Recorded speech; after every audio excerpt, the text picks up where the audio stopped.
Ladies and gentlemen, boys and girls of all ages, sizes, and shapes, what is your goofiest character? Make us laugh in the comments below. Second Mouse. He was a tabaxi lichen blood hunter who turned into a were-tiger. He always referred to himself in the third person, often avoiding pronouns altogether, and had a habit of butchering common phrases. For example, "Fool second mouse once, shame on second mouse. Fool second mouse twice. We'll burn that bridge when we get there." I've kinda stopped playing goofy characters as I desire serious games these days, but I still get the odd idea here and there. The last goofy idea I had was a Loxodon bard that used their trunk like a trumpet. I'll likely never play it, but it's silly enough, I think. A retired con man who settled down to run a small apothecary in a quaint little village with his wife, who happened to be a bottle of poison. They are my character I use for random D&D one-shots, trying to make a version for Pathfinder, high five, but I don't know a good plasmoid alt. Anyway, they are a plasmoid bard who's styled as a jester with a jellyfish head. They don't speak common, instead making bubbly balloon squeaking noises and using charades most of the time, so I usually just narrate them. I don't have a solid name for them either, usually using jest or joke, sometimes long as Jelly Jester. Might give them a few War Mage levels with House of Cards if using high enough levels to.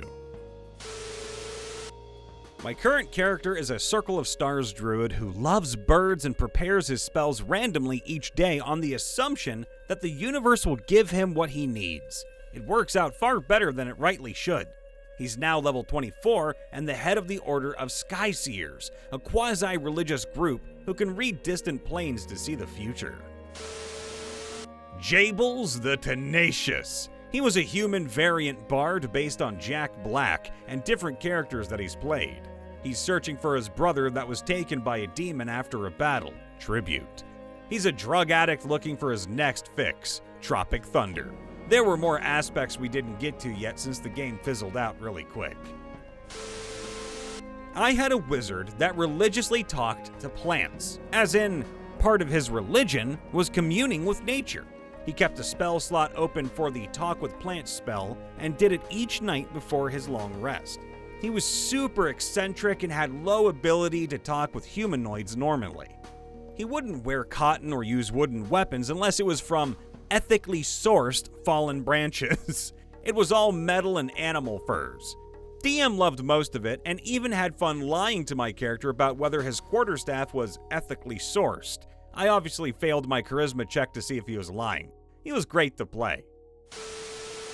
I made a drow female character who was supposed to be dark and mysterious and very conniving, but I never thought about her voice. So, the first time I spoke as her, I did a Valley Girl accent out of nowhere, and she turned into a moron.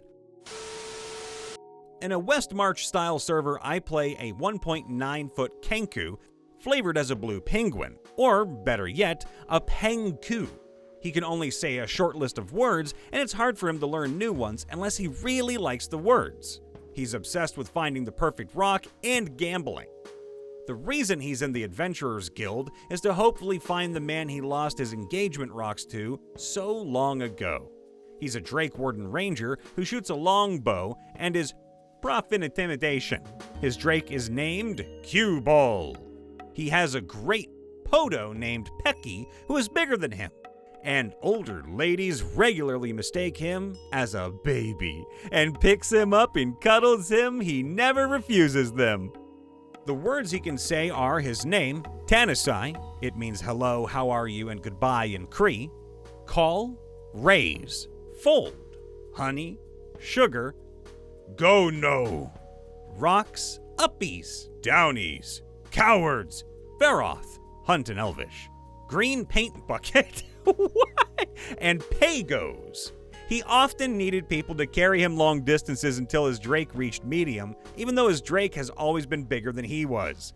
Also, yes, it's a regular-sized longbow, we just don't question how he shoots it. He's one of the highest-ranked PCs in the guild currently. I can't remember my character's full story since it's been so long, so here's the bits and pieces. His personality was that of Deadpool, and even dual-wielded swords like him. He looked like a Kenku from that samurai movie he was in, but I gave him the voice of something similar to that of Jason Statham. My DM also had us pick our own theme songs, which he would play if we were the one to land the killing blow. My character's was Kickstart My Heart by Motley Crue. He was absolutely chaotic, and he welcomed death if someone was able to bring it to him with a fight. He lost his partner long ago, which essentially drove him to his depressed state. I have two. The first one is the character I'm playing now, who is a Harengon Cavalier based on Sir Didymus from The Labyrinth. And my other was a cantankerous old alchemist, which I reflavored Healing Word by throwing potions at people to heal them. Once had a character who I made to be a serious attempt at a high elf barbarian, thus was in 2014 5th edition, where races had stat bonuses and high elves had a spell given to them using their int modifier. So as you can tell, not an optimal combo, but I wanted to try it. I gave the character the entire backstory of being a failure at magic, which caused his community to view him with contempt, ultimately getting to the point of my character flying into a rage that nearly caused their brother's death. Thus, my character was banished from his home and ended up becoming a sort of mercenary, but would commonly get into bar fights as he tried to use booze as anger management, which is clearly not his best idea. Never do that. During the campaign, my character ended up being accidentally accepted as a member of staff for a rich family because I decided to chop some wood with a strong-looking NPC, basically adopted by the housekeepers. He then ended up drunkenly sleeping with a female elven housekeeper who knew magic. As character growth, I decided my character should try to learn magic from this woman to make up for his past mistakes and shortcomings. This part worked, but due to a homebrew rule that all players, including myself, agreed to, I ended up with a multi-class in druid. A bit later in the campaign, the whole party and a couple of NPCs were talking about betrayal and broken promises to do with trying to return to the land of the living. This had been the ultimate goal of the party to this point. I made the decision to have my character grow a plant using his druid power. The plant was a plant that made you high from eating the fruit. My character got high and convinced the entire party and two NPCs that we should be happy that we have another chance in this world, and that we should make the most of it rather than trying to get back to the land of the living because no one would remember or care about us anyway, due to everyone's backstory involving having nobody left to remember them in the living world, hence ending up where we were. Inadvertently becoming the High Elf and derailing the campaign entirely. That is my silliest character that started out as a completely serious idea. My first ever online game with strangers was a one-shot where we were all playing Cartoon Network characters. I played Johnny Bravo. Hoo-ha-hoo! Was making this pirate barbarian character and couldn't think of a name. I went to some random pirate name generator for inspiration. Lots of generic Captain Redbeard or such and such options. But then I came across the most fitting yet out of place name imaginable. And Violent Carl was born. A plasmoid named Oozy Oozeborn, who was a space cleric that had a radio stuck in his body he stole from his commander that constantly only played J-pop songs. He worshipped Oozmodius, the lawful good ooze cousin of Asmodeus, who Asmodeus really doesn't like. Halfling rogue kleptomaniac that died to a mimic and led to TPK. I roleplay my character's background and traits hard. Rest in peace, Steely McGrabby Hands. And remember kids, the shiny is always worth the risk. The more you know. Ba-da-ba. Okie and Dokie, fireworks-obsessed dwarf artificer raised by gay gnome dads and his mechanical ostrich mount. The premise of the quest: we were all famous warriors from the past resurrected to stop an apocalyptic prophecy from coming true. I asked the DM if I could come back in time from the apocalypse future to help the party. And that's how I got to play a himbo time-traveling cowboy who was too dumb to realize he's a time traveler. Norman Man, who was definitely not two goblins in a trench coat. When Norman had to crawl into a tight space, the lower goblin was left standing there, and everyone just pretended they didn't see them. Paragon Paladin that was based on Judy Hopps. I had a Scottish gnome bard with the night background. He had his retainers carry a giant drum and he would tap dance on it. Goober, a bard goblin who played a kazoo. An awakened octopus that sounds an axe, a little like Pee Wee Herman. I did a one-shot as a grung paladin named Deagle. His voice was sort of a mix between Marvin the Martian and Kermit the Frog, and he spoke in a very exaggerated ye olde English. Things like, "Toust art in the presence of the mighty Deagle. Thee had best showest thee proper respects." Or, "Halt, knave! What dost thou doest in mine swamp?" Man was a silly guardian of the swamp and just went ham with his little rapier and leather armor. He was a fun little guy, and I want to bring him around again sometime. Currently playing as a Spring Eladrin artificer alchemist that grew up in a gingerbread house in the Feywild and is a candy maker. He has a bag of holding, lilac top hat named Benjamin, and a cane that walks around like a virus with a peppermint top named Franklin. He loves making candy, and all of his spells are candy themed. Kinda cute. I played an orc barbarian named Gordon, who used a Buster Sword-sized chef's knife whilst doing an awful Gordon Ramsay impression. "The fucking halfling is fucking raw!" Apollo Lightbringer and his goblin mind. He's a paladin and is essentially Zap Brannigan, and mind is Kif.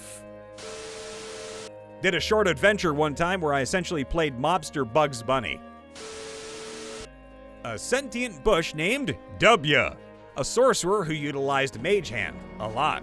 Or a half-vampire rules lawyer named Bob LeBlanc. Yeah, I know, but the DM didn't. Once per session, I had the ability to break the fourth wall to argue with the DM, and this was the DM's idea. Democratus Washing Beard. Lawful evil goblin bard career politician wears 2 feet tall platform boots and hell leather duster to appear human-sized. Just became the owner of a boat, focuses a lot on illusion and enchantment magic. Treats his fellow adventurers like they're his minions. Dio Whitesnake, full orc barbarian with a sentient guitar axe and the mask of the skull. Used every opportunity to make hair metal puns. Was neither a good caster nor a good barbarian, but thanks to a debuff from another PC, he got the killing blow on an undead Robo Terrask with the mask of the skull. My current character is a Skooma Addict Tabaxi Khajiit Warlock Rogue, haunted by a Rakshasha. I was really high and made a deal with the devil, and now my hands are weird. Alcoholic wizard with a drinking horn that removes the drunk effect of alcohol but multiplies the hangover. That is awful. Auto Gnome Divination Wizard, a Zoltar-esque genie in a box construct that was kicked out of his box by the ringmaster of the traveling carnival he was with. His sole desire is revenge, and it was all he spoke of in a loud, high, nasally yell. He decimated the ringmaster, big bad evil guy with a lightning bolt, and then just threw his plastic orb focus to the ground and walked away in the middle of the fight, cackling. Fun one-shot. As a DM, my most recent character like this was Gerald, the country western bard. He didn't speak, just played in a rogue bar, and the bartender was always yelling at him for playing inappropriate songs for the mood. My DJ set included Buddy by Willie Nelson during Ladies' Night, The Gambler, While the Party Mourned a Friend, and a duet of Islands in the Stream with a goblin the party was interrogating. He also played the theme song to TV's Paladin anytime the party's paladin got all bossy and pious. Rufus the Redneck Fairy, wild magic barbarian. At the end, I had 22 strength. As a 2-foot-tall fairy, I was tossing stone giants around.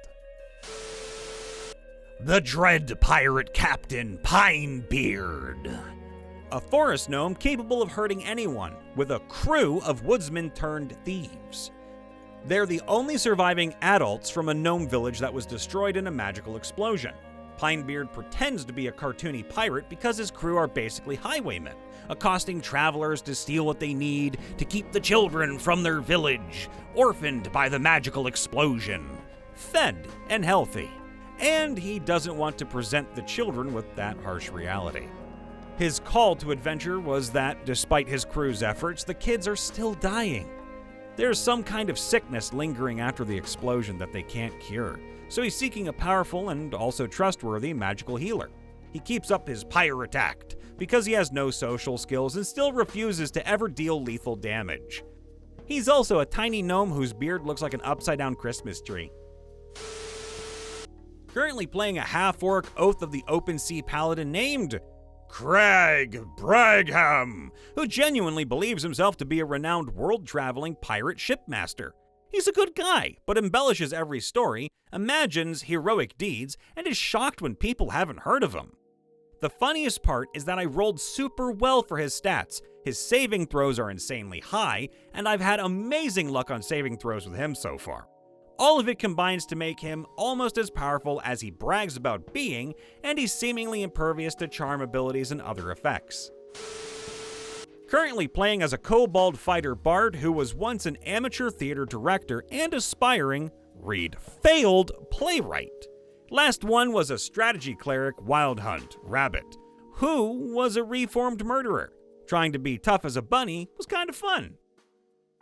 Hey everybody, Brian Von VA checking in after the vid. Make sure to leave a like, subscribe, ring that bell, and let us know in the comments below. What is your goofiest character? Make us laugh. And if you want to support the channel, you can do so by joining our membership program. You keep the lights on and get early access to videos. We love you all. Please be safe, happy, and healthy. See you next time. Toodaloo.